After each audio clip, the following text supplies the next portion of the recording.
Le thème de mon message en ce jour, c'est 10 qualités d'une bonne femme.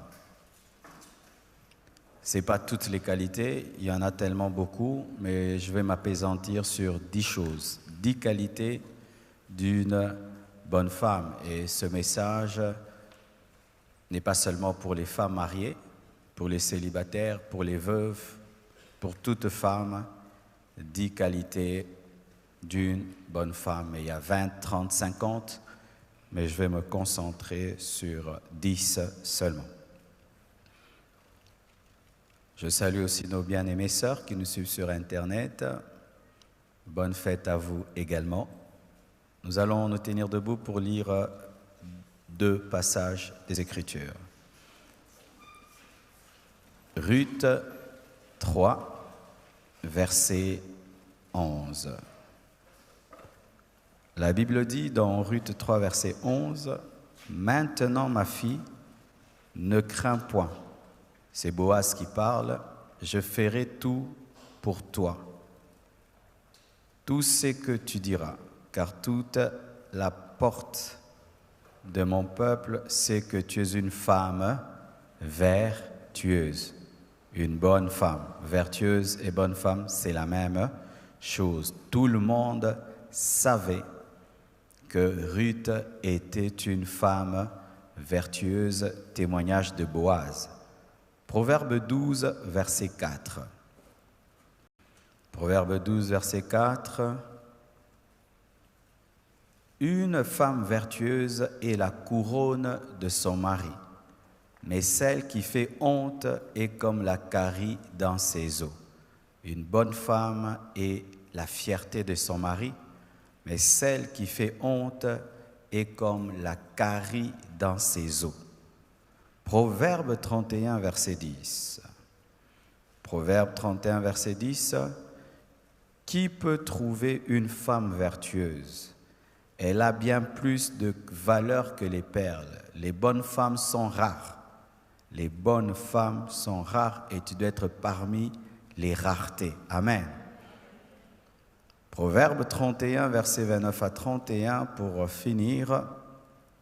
Proverbe 31, 29 à 31. Plusieurs filles ont une conduite vertueuse, mais toi, tu les surpasses toutes. Il faut être une bonne femme parmi les bonnes femmes. Amen. La grâce est trompeuse et la beauté est vaine.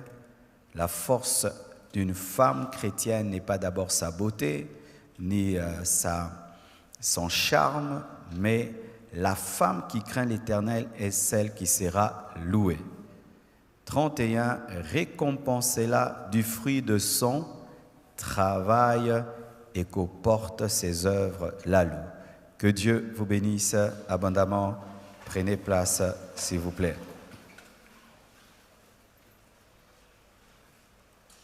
Les qualités d'une bonne femme. La première qualité dont j'aimerais vous parler, c'est la discrétion. Une bonne femme est discrète. Une bonne femme garde les secrets. Une bonne femme ne parle pas beaucoup. Elle garde les secrets de son mari. Elle garde aussi ses propres secrets. Elle ne parle pas beaucoup car la bouche qui parle beaucoup ne manque pas de divulguer des secrets. Prier, venir à l'église est une bonne chose, mais nous devons aussi avoir des caractères transformés. Et l'une des grandes qualités d'une femme, c'est la discrétion. Ce n'est pas d'abord sa beauté ni son charme, c'est cette capacité que tu as de garder les secrets. Les secrets même de tes propres enfants, car il y a des mères qui détruisent la vie de leurs enfants en disant à tout le monde les problèmes de leurs filles, les problèmes de leurs garçons. Une bonne femme est une femme discrète. Une bonne femme est une femme qui garde les secrets. Une bonne femme est une femme qui ne parle pas beaucoup. Aujourd'hui, je ne sais pas ce qui se passe dans le monde. Les femmes se disent tout. Ça, c'est grave. Amen. quel que soit le niveau de l'amitié que vous avez avec une amie, on ne se dit pas tout. Je vois des femmes qui partagent même leur intimité dans l'amitié. Toi, c'est comment, et puis vous parlez de cela. Bien aimé, ça, ce sont les habitudes des païennes. Amen. Hein?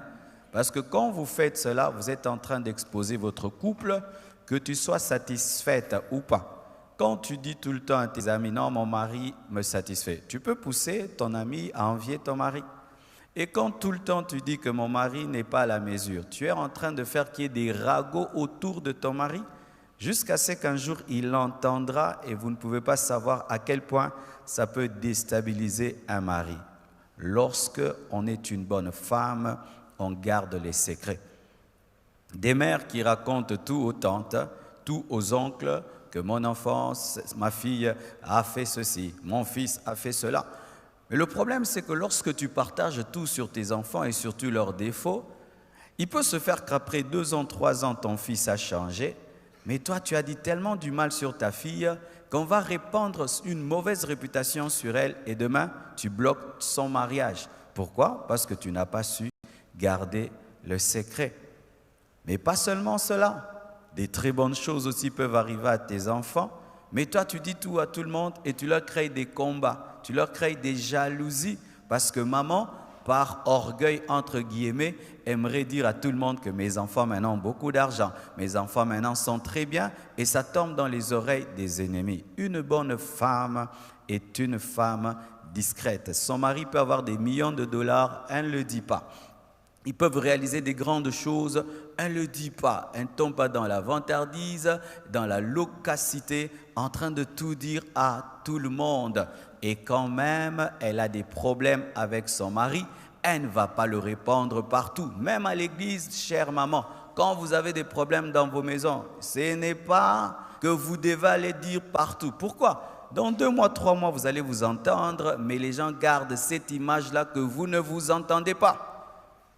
Quand vous avez des problèmes, venez voir les pasteurs, venez voir certains responsables, point, barre, arrêtez. Quand vous avez des problèmes dans votre couple, chère maman, de le dire et de le dire et de le dire et de le dire. Et il y a un merveilleux exemple dans la Bible d'une femme discrète, Esther. Esther était dans une terre étrangère, elle était juive. Mais cette femme est devenue reine dans une terre étrangère et elle avait caché ses origines. Amen. Elle avait caché ses origines. Pourquoi ce n'était pas stratégique de révéler qu'elle était juive? Ça allait créer un problème dans sa vie et même perturber la destinée d'Israël. Elle a révélé ses origines quand c'était le temps de Dieu. Imaginez avoir un grand secret comme celui-là où on ne sait pas d'où tu viens. Et ça te démange, dis que tu es juive, mais elle peut garder le secret de ses origines parce que Mardochée, l'homme rempli du Saint-Esprit, lui a dit, ne le dis pas. Est-ce que tu as cette capacité de garder une information et de la révéler seulement au temps de Dieu? Si tu as cette capacité, tu es une bonne femme. Mais si tu n'as pas cette capacité, tu es une mauvaise femme. Et je t'assure, ça te créera des sérieux problèmes. L'indiscrétion, la loquacité, bien-aimé, amène toujours des problèmes. Priez le Seigneur de vous donner la maîtrise de la langue. Amen. Une bonne femme sait maîtriser sa langue et Esther, par cette qualité, est devenue reine. Alléluia. Elle est devenue reine parce qu'elle était discrète. Si Esther n'était pas discrète, elle n'allait jamais devenir une reine. Elle n'est pas devenue reine seulement parce qu'elle était vierge et parce qu'elle était belle. Non, non, non. Elle est devenue reine parce qu'elle avait pu cacher qu'elle était juive. Amen. Une deuxième chose, l'humilité. Une bonne femme est humble. Il y a de moins en moins de femmes humbles aujourd'hui. L'humilité est devenue une denrée rare parmi les femmes à cause du modernisme, à cause de l'émancipation de la femme, à cause de la parité, à cause maintenant du fait que les femmes ont le même niveau intellectuel que les hommes, gagnent comme les hommes, travaillent comme les hommes, vont dans des grandes entreprises comme les hommes. C'est comme si les femmes étaient humbles malgré elles parce que l'homme avait plus étudié, l'homme avait plus d'argent. Mais aujourd'hui que les femmes peuvent avoir autant d'argent que les hommes, peuvent étudier dans les mêmes universités, peuvent faire tout ce que l'homme fait aujourd'hui, du coup, l'humilité a disparu. Chère maman, tu peux avoir toute la beauté du monde, mais si tu n'es pas humble, tu n'es pas une bonne femme. Une bonne femme est une femme simple. Une bonne femme est une femme brisée. Une bonne femme est une femme qui est morte à elle-même. À elle-même. Est-ce que maman, tu es brisée? Ton orgueil, que tu sois célibataire, que tu sois une femme mariée, est-ce que tu as vaincu l'orgueil? L'orgueil face à ton intellect, l'orgueil par rapport à ta beauté, l'orgueil par rapport à l'argent de ton mari ou ton propre argent, l'orgueil par rapport à ton niveau intellectuel, l'orgueil de la femme peut venir de beaucoup de choses. Est-ce que tu as vaincu l'orgueil? Si tu n'as pas vaincu l'orgueil, il y aura un problème au niveau de ton mari parce que ton orgueil fera toujours que tu vas t'opposer à ton mari. Et si tu es célibataire, ton orgueil fera que tu t'opposes toujours à ton fiancé. Et il y a des sœurs qui ne se marient pas parce qu'elles sont orgueilleuses, c'est tout. Elles n'ont pas un démon de célibat, c'est l'orgueil. Tu es orgueilleuse, tu peux avoir un problème avec ton fiancé, jamais tu ne peux demander pardon. Tu peux avoir un problème avec ton fiancé, jamais tu ne peux t'humilier. Tu peux avoir un problème avec ton fiancé, jamais tu ne feras le premier pas. Et comme ça, les années passent, 30 ans, 35 ans, 40 ans, tu ne te maries pas. Tu chasses les démons de gauche à droite alors qu'il n'y a pas un problème démoniaque. Tu as un problème de caractère, tu es orgueilleuse. Voici l'exemple d'une femme humble dans la Bible. Marie, la mère de Jésus. Vous savez pourquoi je dis que Marie était humble? Elle est allée dans la chambre haute, mais elle n'a pas pris le devant pour prêcher à la place de Pierre, disant « c'est moi la mère de Jésus, je vais prêcher ». Elle était dans la chambre haute, mais n'était pas chef dans la chambre haute, alors que Jésus était son fils. Elle pouvait dire « je suis la mieux placée pour prêcher le jour de la Pentecôte ». Non, elle se fait petite, elle ne dérange pas Pierre, elle ne dérange pas les apôtres, et on ne sent même pas Marie déranger l'église primitive. Tu t'imagines, ton fils meurt à la croix, et puis il commence une grande église, première prédication, 3000 membres, il fallait que Marie soit tout le temps là. Hey, l'église de mon fils, je dois être diaconesse, l'église de mon fils, je dois être ancienne de l'église. Marie n'a jamais fait cela. Quelle humilité, elle n'a jamais dérangé les apôtres. Et j'aime, bien-aimés frères et sœurs, cela. Est-ce que tu as la capacité de te faire petite des fois? Tu as la capacité de diminuer des fois? Alors que tu as la connaissance, tu as l'intelligence, tu as l'argent, tu as tout, mais tu t'humilies. Une bonne femme est humble. Une bonne femme est brisée, taillée, façonnée par la croix de Jésus-Christ. Tant que tu es vivante par rapport à toi-même, tu ne seras jamais une bonne femme. Et surtout dans le mariage, ce qu'un homme cherche, c'est une femme humble. Une femme humble garde son mari. Une femme orgueilleuse va le perdre parce que pendant que tu manifestes de l'orgueil face à ton mari, il rencontrera une femme qui manifeste l'humilité et il risque d'être attiré par elle. L'humilité. Ton mari parle, tu te tais. Alors que tu as des arguments, tu le laisses terminer et puis tu parleras. Tu ne lui coupes pas. L'orgueil amène les femmes à couper leur mari. Je dis toujours aux femmes, si vous étiez des hommes, tu aimerais avoir une femme qui te coupe la parole? Si tu étais un homme, chère maman, parce que des fois vous ne vous mettez pas à la place des hommes. Si tu étais un homme, tu as épousé une femme, tu aimerais que quand tu lui parles, qu'elle te coupe, ou tu aimerais avoir une femme, quand tu parles, elle garde silence et puis elle parle ensuite. Je ne vous dis pas non plus de vous taire, mais laissez le mari terminer et puis parler. Parce que c'est un manque de respect que de couper la parole à ton mari. Journée de la femme, alléluia. Il ne fallait pas m'inviter. Troisièmement, c'est une travailleuse. Une bonne femme est travailleuse. Et quand je dis travailleuse, une fois je l'ai dit dans la Convention des femmes, travailler, ce n'est pas seulement travailler dans une entreprise, avoir un emploi. c'est être active. Car pour ma part, vraiment, même les femmes ménagères travaillent. Ah, je vous assure, s'il fallait donner un salaire à une femme ménagère, elle gagnerait beaucoup. Parce que quand tu prends une bonne, mettons que tu la payes $250, parce que seulement elle lave les enfants, elle les nourrit. Mais ta femme fait plus que cela. Elle lave, elle les nourrit, elle les éduque. Ton cuisinier, tu lui payes $150, mais ta femme prépare aussi. Ton jardinier, tu lui payes $150, mais ta femme aussi des fois fait le jardin. Celui qui te donne des conseils, tu peux lui donner même $500 par mois. Ta femme aussi te donne les conseils. Donc une femme, même si elle ne va pas au travail, elle travaille à la maison. Mais vous êtes souvent impayés. Alléluia. Alors maman, ne dis jamais que tu ne travailles pas. Maman, tu fais quoi dans la vie? Moi, je ne travaille pas. Oh, prendre soin des enfants. Ah, quel travail. Gérer une maison, gérer un mari qui se réveille le matin. Où est mon pantalon? Où est ma veste? Mon café, mon thé, tous les... Ah non, c'est grave, c'est grave. Alléluia. Une bonne femme est active. Une bonne femme n'est pas amoureuse de la télévision et de la télécommande. Tu as ton divan connu dans la maison. Les divans des mamans. Il y a les divans des papas. On peut comprendre un peu le divan des papas. Mais le divan des mamans et la télécommande des mamans, quand seulement tu t'assieds là, tout c'est là.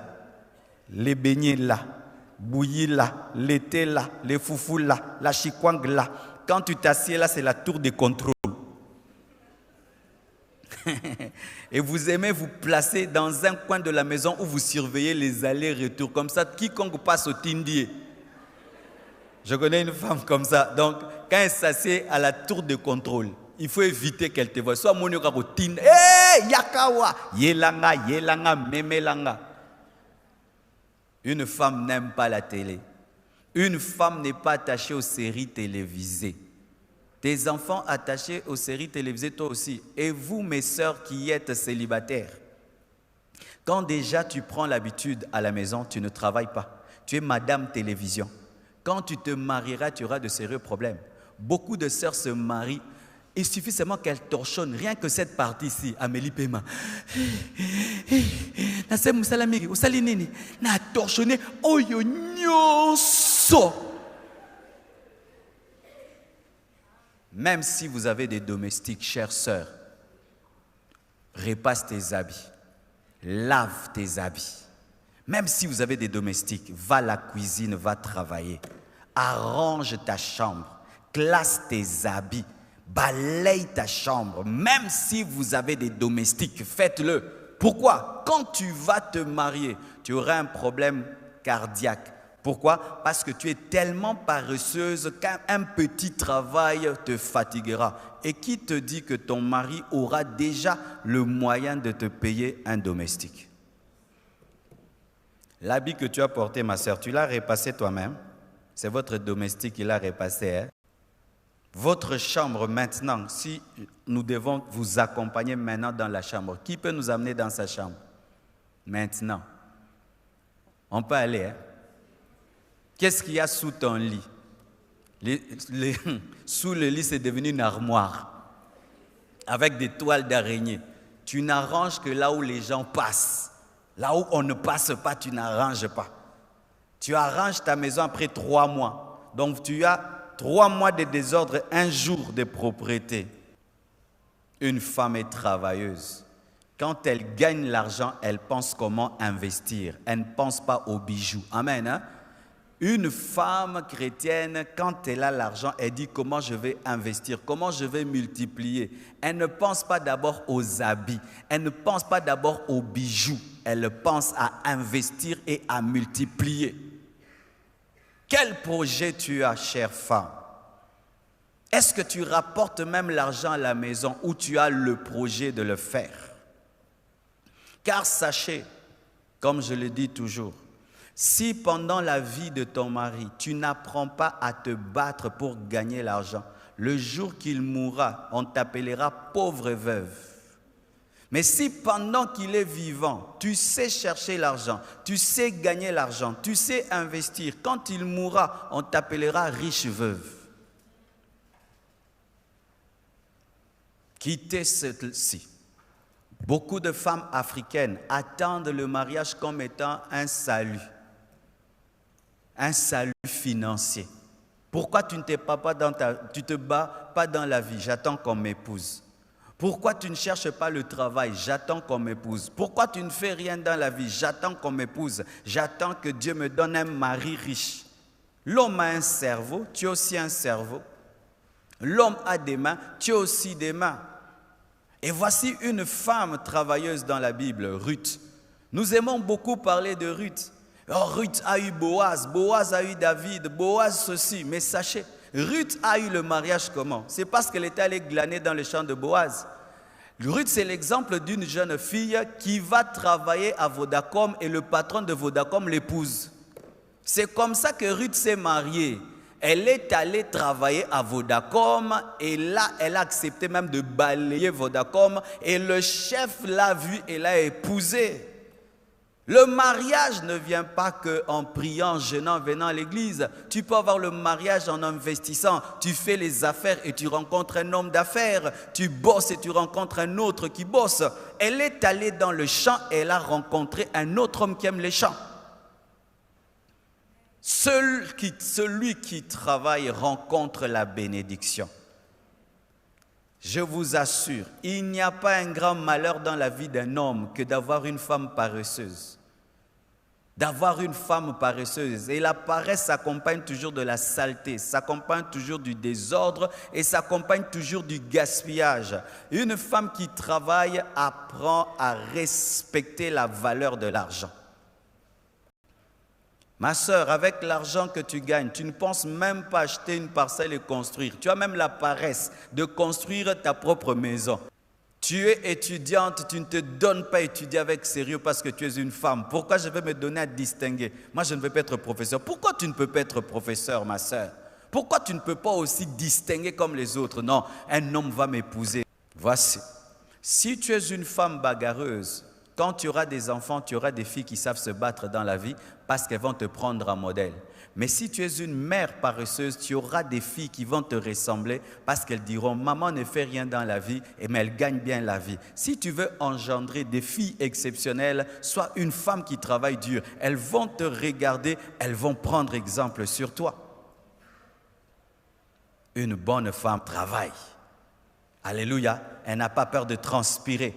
Elle n'a pas peur de toucher le torchon. Elle n'a pas peur de prendre le balai. Même si tu as des travailleurs, des fois, il faut les mettre de côté.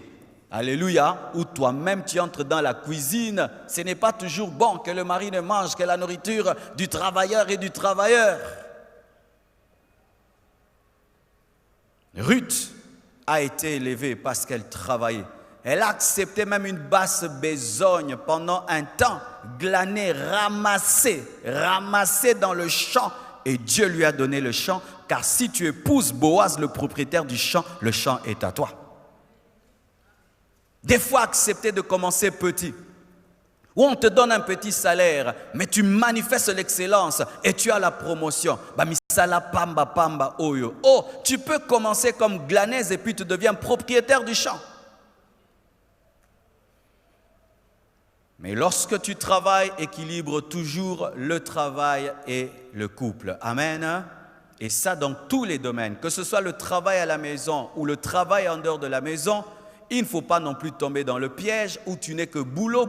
Tu oublies que tu as des enfants, tu oublies que tu as un mari, tu oublies de prendre soin de ta famille. Et même vous qui travaillez à la maison, il y a des femmes qui du matin au soir ne font que s'occuper de la maison, oublient les enfants et leur mari. Ça encore, c'est un défaut. Amen.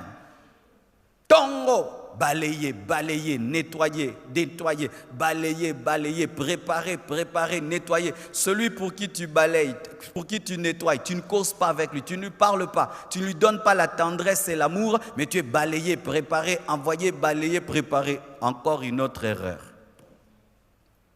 Le bonheur est dans l'équilibre. Alléluia. Dans l'équilibre, car il y a des femmes qui fuient leur mari en travaillant beaucoup pour leur mari. Elle ressemble à Marthe qui est allée cuisiner pour Jésus-Christ pour ne pas écouter Jésus. Et il y a des femmes comme ça qui ne passent pas du temps avec leur mari, mais en train de cuisiner pour leur mari, en train de préparer pour leur mari. alors qu'il faut d'abord que tu aies l'intimité avec ton mari et ensuite tu cuisines pour lui. Car ta nourriture ne sera pas bonne dans sa bouche si tu n'as pas d'intimité avec lui. Amen. Hein? Évitez cela. Vous n'avez pas d'intimité, mais vous êtes tout le temps cuisine. Ce n'est pas la parole de Dieu. D'abord l'intimité, ensuite la cuisine. Quatrièmement, une bonne femme est propre. Une bonne femme ne sent pas comme un garçon. Vous voyez, les frères, des fois, ils sentent le bouc. Oh, frère, sur l'interbo, mais tu n'as pas de berger. Non, frère, Solomo, bozo, mais tu n'as pas frère Royo, au salara wapi. Mais il y a des sœurs aussi qui sentent comme ça. Mais ça, c'est grave, hein? Une sœur qui sent comme un garçon. Avec tous les parfums des Chinois qu'il y a aujourd'hui, même des parfums de 1000 francs, 2000 francs, maman, tu sens mauvais. Alors nous qui ne dormons pas avec toi, on sent que tu sens mauvais. Maintenant, c'est lui qui dort avec toi. Il meurt. Il meurt seulement. Il y a un peu de Congo, il y a un côté de Moussoussou. Oh non, il y a la kabete. À Okufa.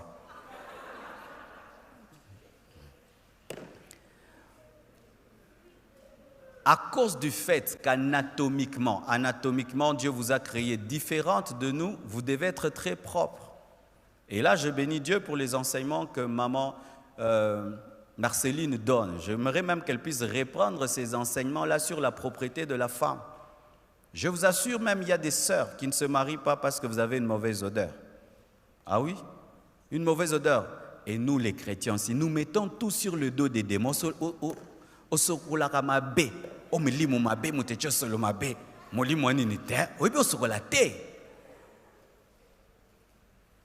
nos mamans avaient des mamans qui les apprenaient à se laver. Les mamans d'aujourd'hui ont honte d'apprendre à leurs filles à se laver. Et il y a des filles qui se lavent comme des garçons, qui se lavent vraiment comme un garçon. Alors qu'aux garçonté.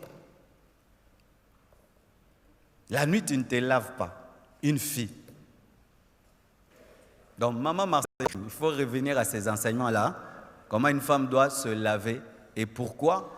Parce que ça peut te créer des problèmes. Et demain, dans la vie, un homme, il est beau, il est propre. Alors, il ne peut pas épouser une femme qui est moins propre que lui. Impossible. Tu n'aimes pas brosser tes dents. Tu ne sais pas prendre soin de ton intimité. Et des odeurs bizarres sortent de ton corps. C'est pourquoi quand vous avez des amis, chères sœurs ou chères mamans, des fois causez bien entre vous. Donne-moi la main, je parle. Surtout vos mèches. Maman, c'est vrai que tu aimes beaucoup ces mèches, ça t'a coûté cher. Mais ça durait, hein? Ça durait. Les mèches des femmes sentent très mauvais. Pourquoi? Parce que vous avez l'esprit d'économie. Il faut enlever, changer. Tu reviens tes propres cheveux, le temps que peut-être tu laves les mèches ou tu changes les mèches. Et aussi quand vous vous mettez aussi à mettre les chocos, ça donne aussi des odeurs parce que vous brûlez la peau. Et maintenant, quand l'odeur de la peau s'attache à l'habit, ça crée des problèmes. Alors si tu aimes les chocos, vraiment sois très propre. Mais moi, je te déconseille. Pourquoi? À force de brûler la peau, de la brûler et de la brûler, tu auras une odeur malgré que tu te laves, malgré que tu mets tout. Et surtout, l'odeur du choqué au parfum, ça crée encore une autre mauvaise odeur. Pourquoi tu as mélangé une mauvaise odeur avec une bonne? Voici ce qu'il faut faire. Tu te décides, tu ne mets plus.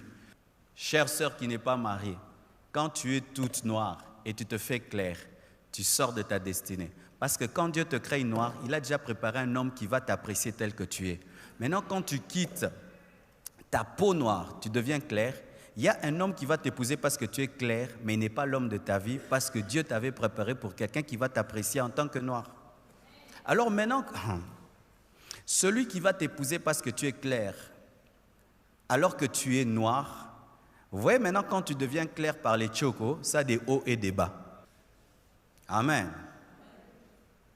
Et cette propreté ne doit pas être qu'extérieure. Parce que maintenant, il y a des femmes qui ont une propreté extérieure.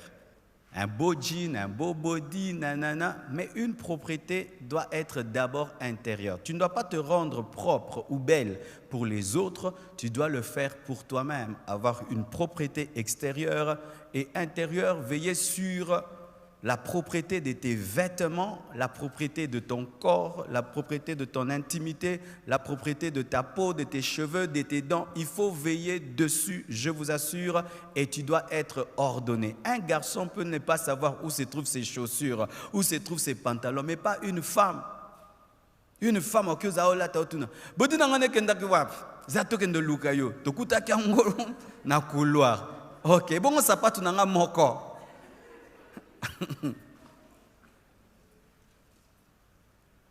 Une femme doit être ordonnée, avoir l'esprit des détails, perfectionniste.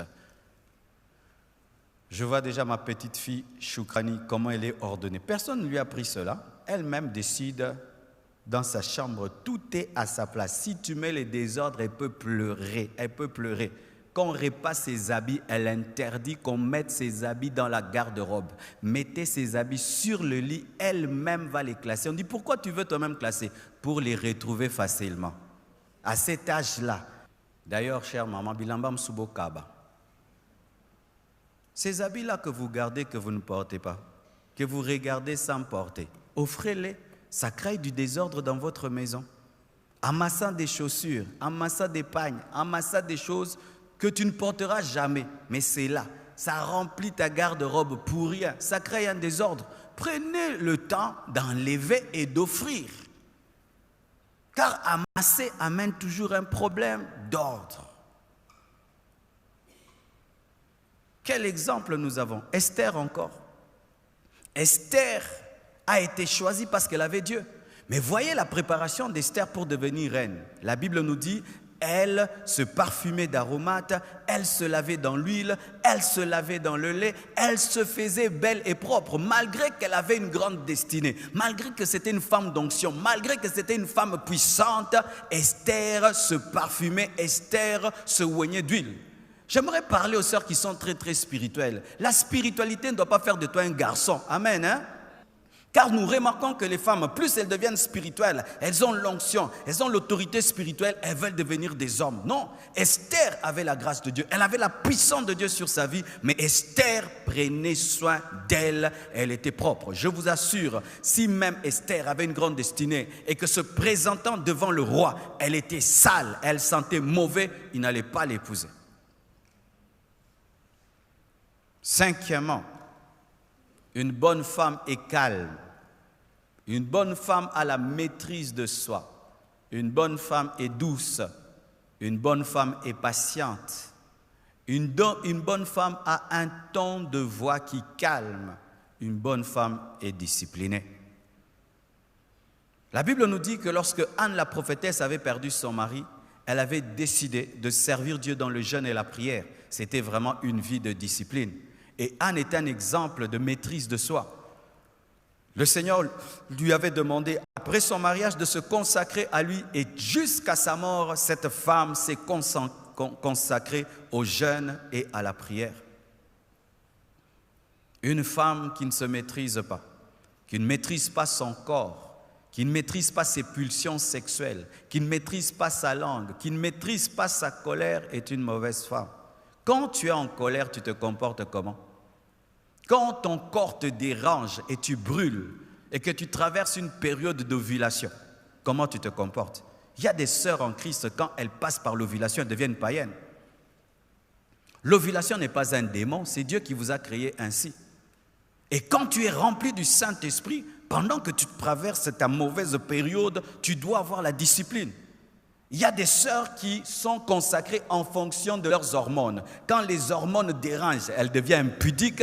Quand les hormones se calment, elle a la crainte de Dieu. Ta crainte de Dieu n'est pas par le Saint-Esprit. Ça dépend de ton corps. Alléluia. Une bonne femme a la discipline.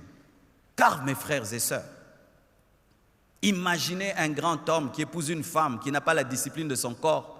Et un jour, tu entends, elle est tombée avec le jardinier, elle est tombée avec le chauffeur. Quelle honte! Quelle honte! Toutes ces femmes que vous entendez, qui commettent des scandales, manquent la discipline. Anne était disciplinée, consacrée à Dieu, dans le jeûne et dans la prière jusqu'à sa vieillesse. Une femme n'est pas agitée, agitée comme un enfant.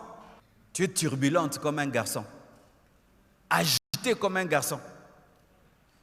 C'est pourquoi le port des pantalons des femmes, des fois, les fait oublier qu'elles sont des femmes. Elle est calme, elle a la maîtrise de soi, la douceur. Une bonne femme est douce. Je remarque des fois que lorsque nous n'arrivons pas vers le caractère du Saint-Esprit, nous présentons souvent une raison. Moi, je suis comme ça, c'est ma manière d'être. Non, quand le Saint-Esprit vient dans ta vie, il te transforme.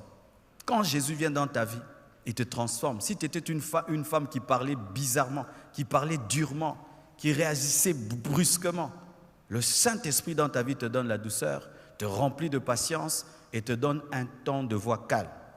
J'ai parlé du ton de la voix mercredi. Le ton de la voix est très important dans le mariage parce que ça détermine même la réponse de ton mari. Ma chérie, mais d'habitude tu rentres à 20h. Aujourd'hui, pourquoi tu rentres à 0h? Qu'est-ce qui s'est passé à l'église? Ah, on a eu un cas de délivrance, vraiment on n'a pas pu finir et tout le reste. Excuse-moi, j'ai tenté d'ailleurs de t'appeler, ton téléphone était fermé, ça se passe bien. Le ton de la voix a déterminé ma réponse. Tu sais pourquoi ton mari te répond bizarrement? C'est parce que tu poses les questions bizarrement. Tu lui poses des questions comme si c'était ton petit frère qui est rentré en retard. Si tu as un ton de voix rempli de douceur, ton mari te répondra avec douceur. Même vos enfants, si tu veux que tes enfants te disent tout ce qu'ils ressentent, le ton de la voix compte. Comment tu as eu 0 sur 10? Je vous avais demandé de me donner un professeur à la maison, vous ne l'avez pas fait. Oh, au fait, comment tu es encore 0? Qu'est-ce qui se passe? Au fait, ces derniers temps, j'étais distrait, mais je vous promets de faire mieux. Le ton de la voix détermine la réponse. Et la maîtrise de soi se révèle dans le ton de la voix. Lorsque tu sens la colère, ton mari fait quelque chose, les enfants, la femme qui a la maîtrise de soi, malgré qu'elle ressent la colère, quand la parole va sortir dans la bouche, ce sera une parole douce. Mais celle qui n'a pas la maîtrise de soi, ce qu'elle ressent, c'est ce qu'elle dit. Tu ne peux pas toujours, ce que tu ressens, tu le dis. Ce que tu ressens, tu le dis. Donnez-moi la main. Sixièmement, une bonne femme est sensible, sensible aux besoins des autres. Une bonne femme est compatissante. Une femme n'est pas dure. Une bonne femme, quand quelqu'un souffre, elle souffre avec elle. Quand quelqu'un a faim, elle sent sa faim. Quand quelqu'un pleure, elle pleure avec. Une femme n'est pas insensible. Et voyez Tabitha Dorcas, elle était sensible aux besoins des pauvres, aux besoins des veuves, aux besoins des orphelins. Que fais-tu pour les veuves? Que fais-tu pour les orphelins? Dans ta maison, tu prends soin de qui? Ma sœur, même si tu n'es pas mariée, as-tu compassion des gens facilement? Te mets-tu facilement à la place des autres?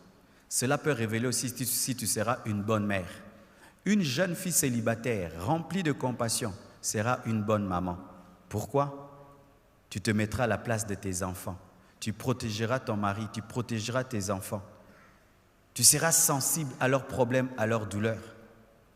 Mais quand tu es une jeune célibataire, tu n'es touché que par tes propres problèmes, jamais par les problèmes des autres. Lorsque tu entreras dans le foyer, tu ne seras pas sensible aux besoins de ton mari, sensible aux besoins de tes enfants, car il est possible d'être une femme mariée, mais tu n'aimes pas tes enfants et tu n'aimes pas ton mari. Ah oui, ah oui. Il y a des femmes qui ne préparent que lorsqu'elle a faim. Le mari peut traverser des moments difficiles dans son travail. Elle ne s'en occupe même pas. Une femme est sensible, sensible aux besoins des autres. Et chère maman, écoutez un peu. C'est un homme qui vient vous parler. Nous les hommes, nous sommes très touchés lorsque tu travailles dur de voir ta femme qui comprend que tu travailles dur. Mais quand vous nous prenez des fois pour des distributeurs de billets, mais sans vous occuper de la souffrance et du travail que nous avons, ça nous fait très mal, très mal. Ça fait plaisir à un homme. Tu reviens du travail et tu as beaucoup travaillé et tu sens ta femme n'est pas s'occuper de ce que tu ramènes, mais s'occuper de ta personne et remarquer que tu es vraiment très fatigué ces derniers temps. Et nous aimons beaucoup le massage des pieds. Alléluia. Mais toi maintenant, tu te précipites vers le sac de ton mari, prendre l'argent, mais tu ne t'occupes pas des pieds qui étaient debout pendant des heures du temps. Septièmement, nous sommes en train de finir. Une bonne femme est soumise, sans rébellion à son mari, et soumise à ses autorités. Non autoritaire devant son mari, même si tu es colonel. Traite son mari comme un seigneur. Et quand elle est célibataire, elle est prédisposée à la soumission. Une fois, il y a une sœur célibataire. Je dis, ma sœur, pourquoi tu n'épouses pas cet homme? Elle dit, pasteur, cet homme va me faire pécher. Pourquoi? Je ne trouve pas qu'il va me pousser à me soumettre à lui. Ça peut-être trop. Chère sœur, quand tu es célibataire, tu dois avoir la prédisposition de te soumettre. Comme les païens disent que la marmite aime le couvercle. Une bonne femme attend un couvercle. Elle aimerait sentir une autorité au-dessus d'elle. Même quand elle est célibataire, elle dit, qui va dominer sur moi vraiment? Elle prie, Dieu, donne-moi un mari qui va être mon Seigneur. Mais quand vous demandez le mariage, vous voulez seulement avoir des amis? Non, ton mari n'est pas que ton ami, c'est aussi ton chef. Si tu ne traiteras pas ton mari comme ton chef, ne te marie pas. Amen. Hein? Vis toute seule jusqu'à ta mort et à l'enlèvement de l'église. Mais si tu veux le mariage, tu dois te préparer à avoir un chef dans ta vie et avoir le plaisir d'avoir un chef. Chère maman, à moins que ton mari n'est pas un homme, mais un homme vraiment au vrai sens du terme, est incapable d'être heureux avec une femme insoumise. Un vrai homme, jamais, jamais, même s'il est rempli du Saint-Esprit, même Jésus n'est pas en communion avec une église rebelle. Traites-tu ton mari comme un chef? Traites-tu ton mari comme un chef? Une bonne femme traite son mari comme un chef. La Bible nous dit que Sarah appelait Abraham son Seigneur. Est-ce que tu traites ton mari comme un chef? Et ne vous laissez pas influencer par le modernisme actuel, avec la culture actuelle où les Blancs sont en train d'influencer même les Africaines. C'est vrai, la femme n'est pas l'esclave de l'homme. L'homme doit aimer la femme, mais la femme aussi doit être soumise. Dieu a établi l'homme comme étant le leader du couple et vous devez l'accepter. L'un des problèmes que nous avons aujourd'hui dans les nouveaux mariages, les jeunes mariés d'aujourd'hui, les femmes n'arrivent plus à se soumettre. Une bonne femme est soumise à son mari. Le traite comme un chef, comme Sarah. Huitièmement, une bonne femme a l'esprit de prière. C'est une intercesseuse. C'est une femme de supplication. C'est une femme qui a la vie de prière. C'est une femme qui est toujours à la brèche. Quelle est ta vie de prière, maman? Quelle est ta vie de prière, ma sœur? Maman, avec tous les enfants que tu as, tu dors sans prier. Tu te réveilles sans prier. Tu passes toute une journée sans prier avec tous les combats qu'il y a dans les maisons. Si Dieu te révélait ce qui se passait dans ta maison, peut-être tu es un travailleur qui est sorcier, tu ne le sais pas. Peut-être que tu es un chauffeur sorcier, tu ne sais pas. Peut-être que ta sentinelle est sorcière, tu ne sais pas. Un homme était toujours fidèle à sa femme pendant des années. Et un jour, après des années, il est tombé dans l'infidélité. Lui qui revenait toujours à temps est revenu en retard. Vous savez ce qui est arrivé? Il rentre à la maison chez lui, il ne voit pas la maison. Il voit le numéro 10, le numéro 12, mais il ne voit pas le numéro 11. Il cherche sa maison jusqu'à 5 heures. Vers 6 heures, sa maison apparaît. Il va voir la sentinelle. Il dit, mais je ne comprends pas. Cette maison, toute la nuit, je l'ai cherchée, je ne l'ai pas vue. Mais comment je vois maintenant la maison à cette heure-ci? Il parle à la sentinelle durement. Et puis la sentinelle finit par avouer, dit, au fait, moi depuis toutes les années que j'ai travaillé dans cette maison, moi je vous protège toujours, jamais la maison Bandundu. Parce que vous êtes très attaqués, il y a des voleurs qui viennent et tout, comme ça quand ils vous cherchent, ils ne vous voient pas, vous dormez au Bandundu, et puis je vous ramène à Kinshasa.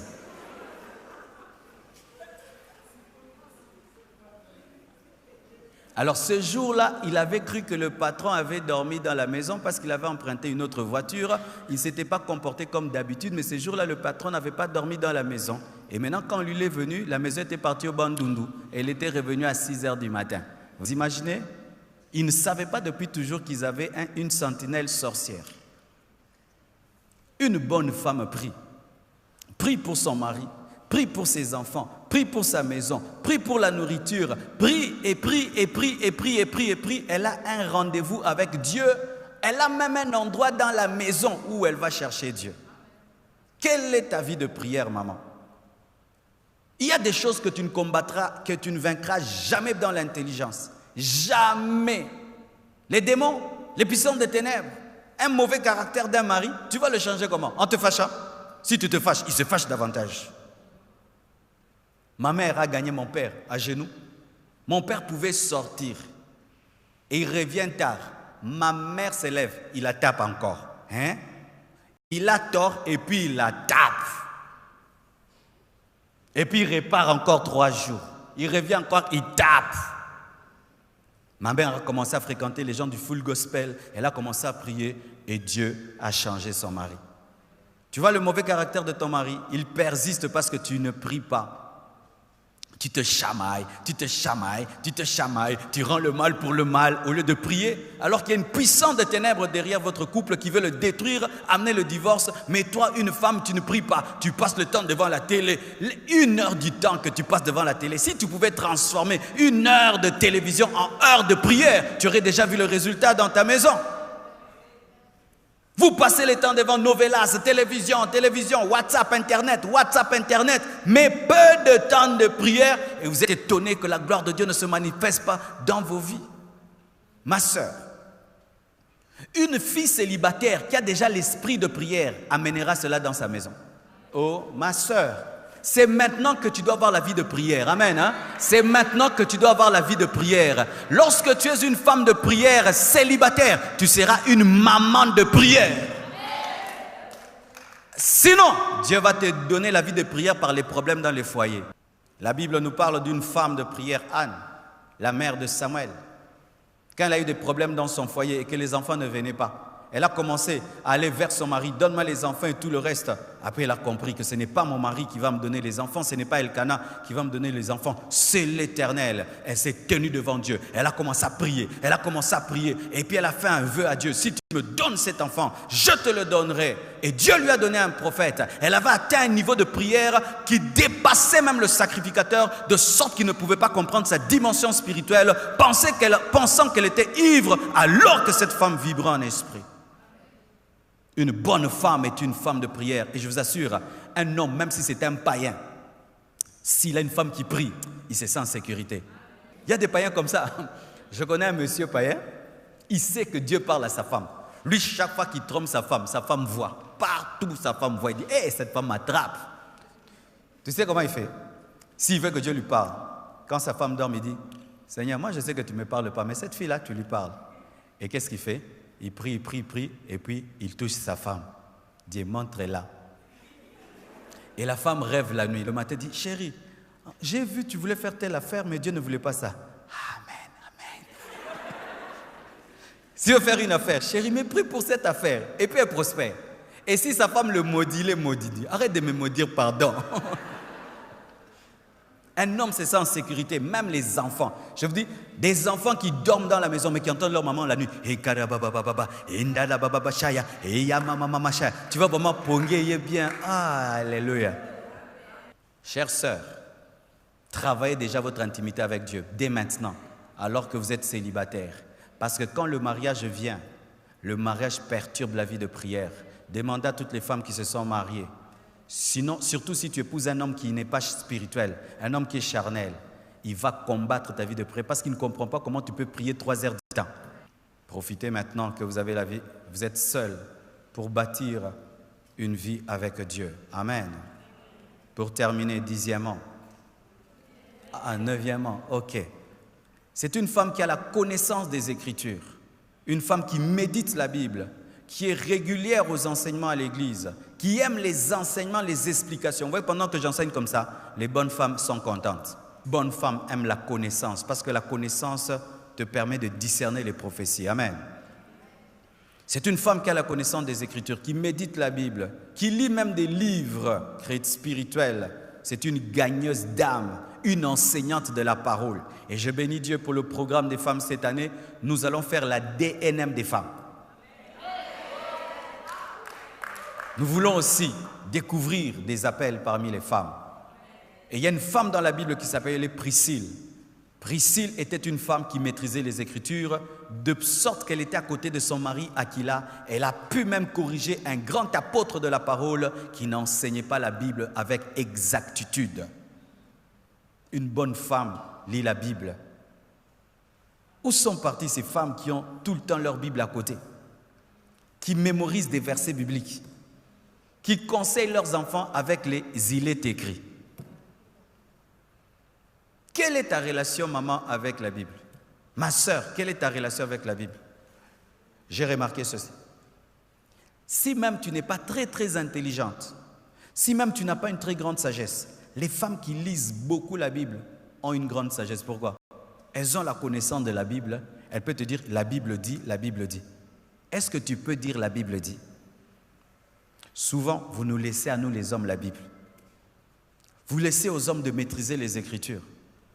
Quand ton mari est en train de lire un bon livre, demande-lui ce livre-là pour lire aussi. Sachez ceci dans le foyer. Quand tu laisses ton mari grandir spirituellement et toi tu ne grandis pas, vous allez être 2 étrangers dans le même couple. Aimez la parole de Dieu. Enseignez la parole de Dieu. Prenez soin des nouveaux venus où tu enseignes la parole de Dieu. Si même vous ne croyez pas que la femme a un ministère de la parole, parce qu'il y a des femmes qui ne croient pas ça, ça c'est pas la Bible. Mais Dieu ne t'empêche pas de connaître la Bible pour aider les gens. Quelqu'un qui dévie dans la sainte doctrine, tu le ramènes dans la doctrine. Méditez la Bible, lisez la Bible. Vous allez acquérir la sagesse de Dieu et vous serez utile à Dieu comme Priscille l'était. Vous allez gagner les âmes, amener les âmes. Dans cette église, la personne qui gagne la plus les âmes, c'est une femme, ce n'est pas un homme. Dans cette église, le premier agent de croissance de cette église, ce n'est pas un frère, c'est une femme. Pour terminer, 10e, une bonne femme est une amie de Dieu. C'est une amie du Saint-Esprit. C'est une amie de Jésus. C'est une femme qui développe une intimité avec Jésus au point où tu penses qu'elle touche Jésus. Au point où tu penses que Jésus est devenu physique dans sa vie. Comme Marie de Magdala, qui est devenue l'amie de Jésus. Et je t'assure, si tu es marié, une femme qui développe une forte intimité avec Jésus, son mari la craint. La première beauté d'une femme n'est pas son maquillage, c'est l'onction du Saint-Esprit sur sa vie.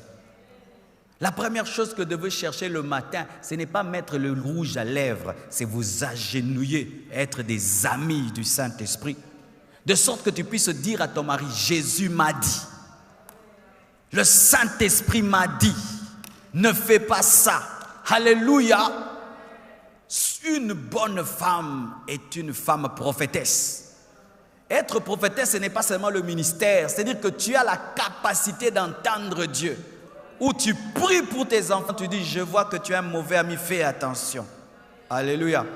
Je vous assure, l'une des grandes bénédictions que j'ai dans ma vie, j'ai une femme qui a des révélations vraies. Elle peut te dire des choses, tu les fais, tu vois la main de Dieu. Alléluia. Marie de Magdala était une amie de Jésus. Et c'est à elle que Jésus a révélé qu'il précédait ses disciples en Galilée. Elle a pu leur donner le programme de Jésus. Une bonne femme est une adoratrice. Elle cuisine en chantant. Elle prépare en chantant. Elle s'habille en chantant. elle amène tout le temps l'esprit d'adoration. Elle est dans sa voiture, la musique chrétienne. Mais si ma sœur, yo lela bawana, tu es une sœur en Christ, mais tu écoutes la musique mondaine, tu te maries, c'est toi qui apprendras à tes enfants les pas des danses du monde. Une bonne femme est une adoratrice. Et une adoratrice répand tellement de joie dans la maison. Et même quand vous traversez des moments difficiles, l'esprit d'adoration que là fait que tu ne sens pas que vous passez par des moments difficiles. L'homme rentre vite à la maison quand il sait qu'il va trouver une femme heureuse. Là, il rentre vite et qui m'a embouteillage. Mais quand il sait qu'il a laissé une femme en colère et il va trouver une femme en hyper colère. Chers célibataires, je vous donne un petit conseil. Si vous n'avez pas trouvé un bon mari, ne vous mariez pas. Parce que dans le mariage, soit c'est le ciel, soit c'est l'enfer. Que Dieu vous bénisse abondamment. Nous allons nous tenir debout et nous allons prier. Prie pour ton cœur, prie pour ta vie et demande que Dieu fasse de toi une bonne femme. Prions au nom de Jésus-Christ. Seigneur Jésus, je me suis efforcé de communiquer cette parole aux femmes en cette soirée. Je prie, Père éternel, que chacune d'elles puisse recevoir sa part et soit capable, Seigneur, de mettre en pratique ta parole. Tu connais, Seigneur, le problème de chacune d'elles, le défaut de caractère de chacune d'elles, les luttes de celles qui sont mariées, de celles qui sont veuves et de celles qui sont célibataires. Je prie, Père éternel, que ta puissance opère, car ce n'est ni par force ni par puissance, mais c'est par le Saint-Esprit. Tu as dit, Jésus, que sans toi nous ne pouvons rien. Jésus, sans toi, ces femmes ne peuvent pas être des bonnes femmes. C'est toi qui as transformé la femme samaritaine en évangéliste. Et c'est toi seul qui peux transformer chacune des femmes présentes ce soir en bonne femme. Tu es le cep et elles sont le sarment. Daigne les attacher à toi afin qu'elles portent le fruit de l'humilité, de la simplicité, de la discrétion, de la vie de prière, de la soumission, de la joie, de l'adoration, de l'amitié, de l'intimité avec toi. Ô Dieu, exauce ma prière et accorde-moi d'engendrer par le ministère du Saint-Esprit des bonnes femmes. Shandarabase, Yerebashai, Sharazabakaya, Yetkereba Simpradakaya, Shunte Karaba Zimprabaya Torobo Sekerebebesha. Ô Dieu, fais-le. Ô Dieu, accomplis-le. Donne-leur le discernement des esprits. Donne-leur la connaissance de la parole, la maîtrise des Écritures, une vie qui porte des fruits à ta gloire. J'ai ainsi prié au nom de Jésus-Christ de Nazareth. Amen. Que Dieu vous bénisse abondamment.